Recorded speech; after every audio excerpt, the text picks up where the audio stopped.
but we have 6 laps ahead of us. Will Matt Cake continue his 100% winning form and wrap up the title in style here? We'll find out. Great start from Tyler Scott. Where did that come from? Tyler Scott is away like a rocket from third on the grid, and this is great stuff from the Sittingbourne based youngster. He turns 19 this month. He'll be the youngest driver in this senior Swift Sport category, and the teenager's going really well in the Scots Transport sponsored car. He's into second place already. Phil Cease made good ground already in number 80 as well. He missed Q3, did Phil, but is back for more in the final. The car's been fixed. Whatever the issue was repaired by the team, and he's now trying to make a move on Tyler Scott as they climb up Hairy Hill for the first time. Matt Cake's already making good his escape, but Tyler Scott's trying to take the fight to him, and so too's Phil Seath. Seath around the outside. These are the two Kentish racers. There's a Kent 1, 2, 3. 1, 2, 3, 4 actually. Well, all the drivers are local. Every driver in this category is from the county, so they're all on their home circuit, and it would be who gets the bragging rights in this one. Likely to be Matt Cake, who's got less than a second advantage over Phil Seath for now. But he's ahead of Tyler Scott, who's bouncing his way into the Talladega. Sparks fly from under one of the Swifts as they go into the loose section. But this category, all for 1.6 litre, closely controlled Suzukis. Up over the tabletop they come. And it's Matt Cake with the advantage ahead of Seath and Scott.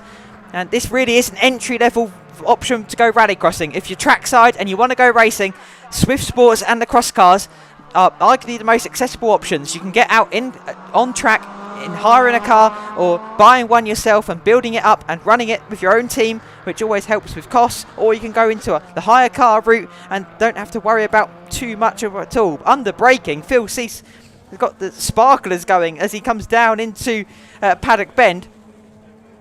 The Phil Seath machine number 80 has already started the fireworks display about an hour early, but Phil is really hard on the brakes down into Paddock, and you can see the sparks from the brake disc as he charges into the right-hander at the bottom of the hill.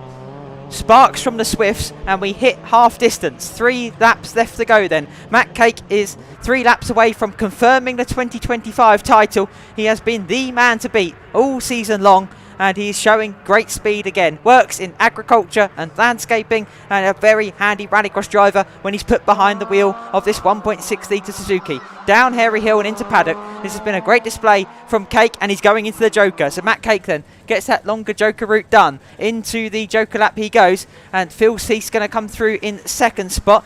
Cake over the timing line, half distance to go, and the Jokers are done. So Cake, the fastest driver on circuit, has the Joker lap completed. Phil Seath in 80 in second, Tyler Scott third, Dave Halford fourth, Sam Peterson fifth, and sadly Naftali Ieko didn't start. But this has been a great display from Matt Cake, who's been sparking his way around the circuit. Sparks as he lands on the jump as well. So these Swifts running low to the ground, sparking their way around the circuit at times, and the glowing brake discs really looking the part as well. But there's been no stopping Matt Cake all season long. 2 laps left to go at the end of this one, and he is not far away now from a Rallycross Lights test, a Supercar Lights test, which is the prize for the winning Swift Sport driver this season. Cake with the 2-second margin. Again, Phil Cease sparks his way down into a Paddock Bend in number 80 with second to his name, but we have 2 miles left to run then, and it's still Matt Cake with that margin through the banking and up towards the tabletop for the penultimate time. He's been a real star all season long, has adapted well from oval racing, having moved races here regularly with the Kent Outlaw Oval Racing Club, which uses the Lydden Hill Oval, the fastest oval in the UK, and well worth coming along to spectate at one of those events if you haven't seen oval racing here at Lydden. They're a regular fixture held on a monthly basis, and well worth a look if you haven't been up there already. But there's dramas at the top of the hill because Sam Peterson's Swift has expired. He missed Q3.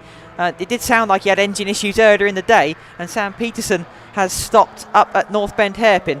Race leader's going to come through to begin his final lap, but it does look like Peterson's day, possibly his weekend, may be over now, as Seath goes out of the Joker lap ahead of Tyler Scott. So Tyler Scott's in the comfortable third, but Sam Peterson sadly out up at the North Bend Hairpin. And there's a lot of spectators up there as well. You can see a crowd up around the top of North Bend, as there is everywhere here at Lydden this afternoon and this evening. The first time this event has been sold out, and it's great to see so many of you enjoying the thrills of this split surface sport as we build up to the supercar final and the other categories later on this evening. But it's going to be a win then as he passes the stricken and smoking Sam Peterson car. Don't want to see that with Sam on his Rallycross debut this year out on the spot. But it's Matt Cake and comes down Harry Hill with the comfortable victory set to be his.